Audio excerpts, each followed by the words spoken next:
A paz do Senhor, meu querido irmão, a paz do Senhor, minha querida irmã. Que alegria podermos mais um dia estar juntos para estudar mais um pouquinho a palavra do Senhor. Aqui quem vos fala é o evangelista Joel Ramos, e eu agradeço a Deus pelo privilégio que Ele me dá de entrar na sua casa através desse projeto de leitura bíblica diária. Eu agradeço primeiramente a Deus e depois a minha querida pastora presidente Loide Ramos e ao nosso querido pastor Gedeon Júnior pela rica oportunidade de dividir com você mais uma porção da palavra do Senhor. Hoje nós daremos prosseguimento a Deuteronômio 16. No último áudio nós estudamos do versículo 1 ao versículo 17 e hoje nós estudaremos do versículo de número 18 até o versículo de número 22.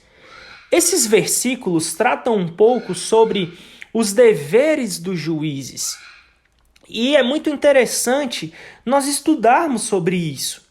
Muito embora estejamos falando sobre uma organização de Israel, isto está elencado dentro da palavra do Senhor e é necessário entendermos aquilo que Deus queria para o seu povo.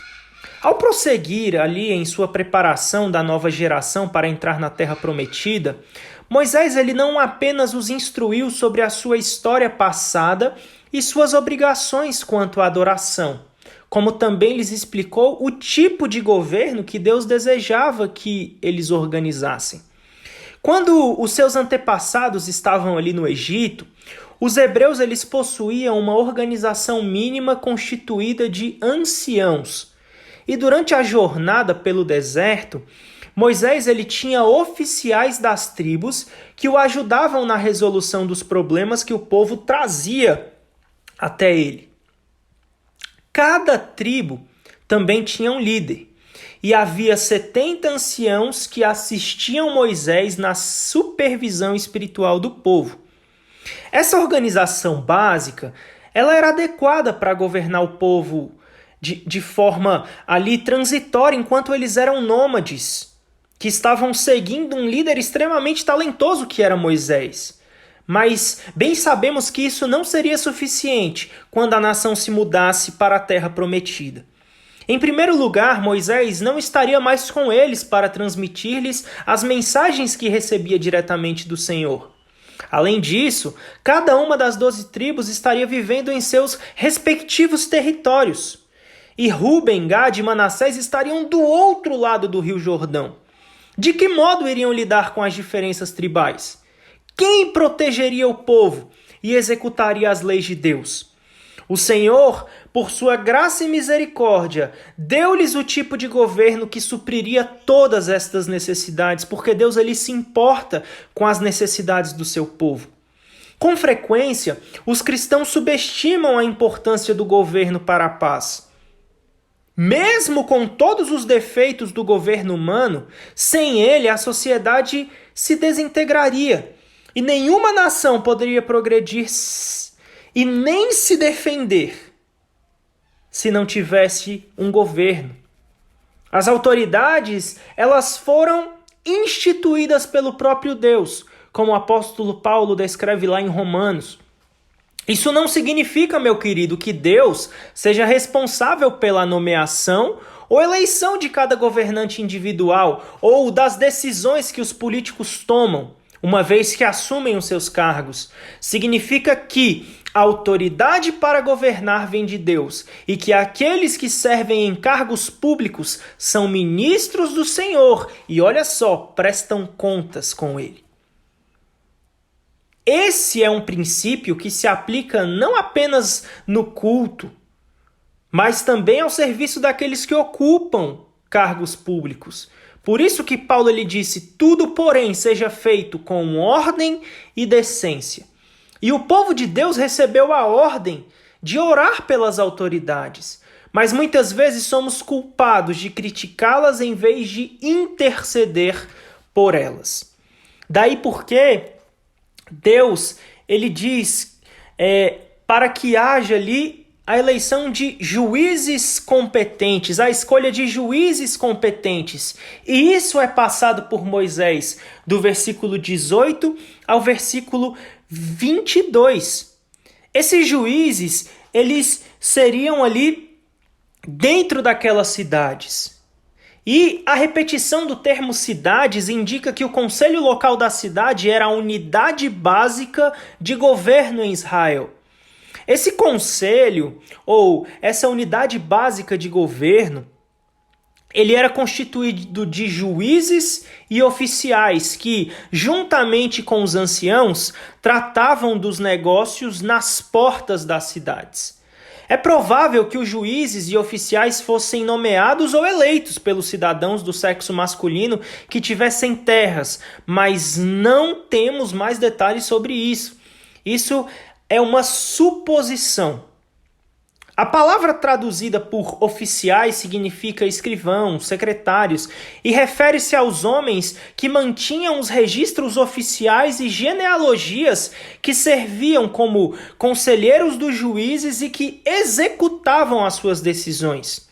Deus, ele era o legislador supremo da terra, pois foi ele quem deu as leis. Os juízes locais simplesmente formavam o poder judiciário e seus oficiais constituíam o poder executivo, de modo que as leis que vigoravam eram as leis do próprio Deus. O mais importante sobre os juízes e oficiais era que fossem homens de caráter, pois somente homens justos poderiam julgar com justiça. Os juízes não deveriam torcer a justiça nem fazer acepção de pessoas, o que numa tradução literal do hebraico significa considerar a aparência. O importante era determinar o que o acusado havia feito e não entrar em todos os detalhes da vida dele. O Senhor, ele advertiu os juízes para que não favorecessem os amigos, absolvendo os culpados, reduzindo suas sentenças ou adulterando o devido processo legal da época. Ou também não aceitarem suborno. A justiça normalmente é retratada como uma mulher de olhos vendados segurando uma balança. E isso justamente porque não é bom ser parcial com o perverso ou torcer o direito contra os justos. A decisão dos juízes não apenas afetava os indivíduos envolvidos no julgamento, mas também toda a nação de Israel como um todo. Se os juízes soltassem o perverso à custa do inocente, a terra seria contaminada e Deus acabaria tirando a nação de lá. Infelizmente, foi isso que aconteceu durante os anos que antecederam a queda de Judá e de Israel. Os tribunais tornaram-se corruptos, permitindo que os ricos roubassem dos pobres e que os necessitados passassem por mais necessidade ainda. E não demorou para que os ricos se tornassem muito mais ricos e que controlassem toda a economia. Pelo fato de os líderes não obedecerem às leis sobre o ano sabático e sobre o ano do jubileu, a economia desequilibrou-se e a terra foi tirada dos seus verdadeiros donos. Deus não podia permitir uma desobediência tão flagrante à sua lei, de modo que castigou seu povo severamente ao enviá-lo ao cativeiro. E nós temos que entender que a liderança da igreja local, ela sempre é dada àqueles que são qualificados e àqueles que são escolhidos por Deus. Como é triste quando as igrejas querem escolher pessoas inadequadas e inexperientes para preencher cargos, em vez de colocar esses cargos a serviço da igreja para a glória de Deus. Meus irmãos, nós precisamos compreender que Deus é quem chama. Não adianta nós queremos colocar coisas goela abaixo. Não é assim que funciona. A liderança da igreja, a liderança do povo, ela é escolhida por Deus. Ela é escolhida pelo próprio Deus. E ela também pode ter a anuência da igreja do Senhor. Na liderança da igreja local, o caráter espiritual é muito mais importante do que popularidade, personalidade, talento ou ocupação pessoal. E sabe, meu irmão, A idolatria era o grande inimigo da vida espiritual de Israel como nação. E era preciso que os juízes estivessem atentos para detectá-la e que fossem corajosos o suficiente para tratar dela. Plantar qualquer árvore é uma referência ao fato de que certas áreas arborizadas eram dedicadas à adoração a deuses estranhos. A deuses estranhos. Observe que os idólatras procuravam colocar seu lugar de adoração o mais próximo possível do altar de Deus. Os idólatras desejavam incentivar o povo a adorar tanto a Jeová quanto a Azerá ou a Baal. Se os juízes fossem devotos ao Senhor, investigariam cuidadosamente todas essas práticas, descobririam tais fatos e condenariam os culpados, removendo os ídolos daquela terra. Era preciso que Jeová fosse colocado em primeiro lugar. Nunca é demais enfatizar quanto a religião das nações cananeias era obscena e misturava superstição cega com imoralidade repulsiva. A própria natureza humana levava os israelitas a sentirem-se atraídos pelos deuses que podiam ver e pelas cerimônias que satisfaziam seus desejos sexuais. Isso explica porque Deus ordenou que os israelitas eliminassem da terra todo e qualquer vestígio da religião cananeia. Ele sabia que, apesar das leis santas e das advertências divinas, o coração humano tem o desejo de fazer o mal. Só que também precisamos destacar que esses juízes, eles precisavam ser dotados de uma sabedoria que vinha de Deus. Muitas vezes, os juízes e os tribunais locais teriam de julgar casos complicados, confusos, difíceis. Casos envolvendo homicídios, violência, grandes litígios. E para auxiliar os oficiais locais, o Senhor instituiria uma corte central em seu santuário, na qual sacerdotes e levitas compartilhariam sua sabedoria e explicariam a lei de Deus. Em Israel, a lei de Deus era a lei nacional, e os mais indicados para interpretar e aplicar as leis eram sacerdotes e levitas. Essa corte do santuário não era um tribunal superior para recorrer de sentenças. Não é isso. Era um tribunal que julgava os casos com grande cautela e as decisões eram peremptórias e definitivas. Qualquer um que desrespeitasse as autoridades dos tribunais locais ou suas decisões, na verdade, estariam desrespeitando o próprio Deus e a sua lei. Esses rebeldes eram culpados de crime capital e estavam sujeitos até à pena de morte, por exemplo, por apedrejamento. Deus não aceitaria cidadãos rebeldes em sua nação, nem permitiria que as pessoas resistissem presunçosamente à sua lei.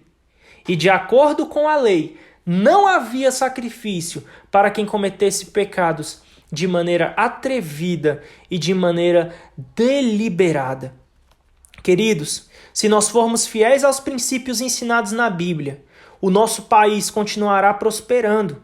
Mas se na nossa prosperidade nós nos esquecermos das instruções da palavra de Deus, é impossível dizer quão súbita será a catástrofe que sobrevirá e que sepultará toda a nossa nação. O nosso guia de fé é a Bíblia Sagrada. E a nossa nação é regida pelo nosso Senhor e Salvador Jesus Cristo.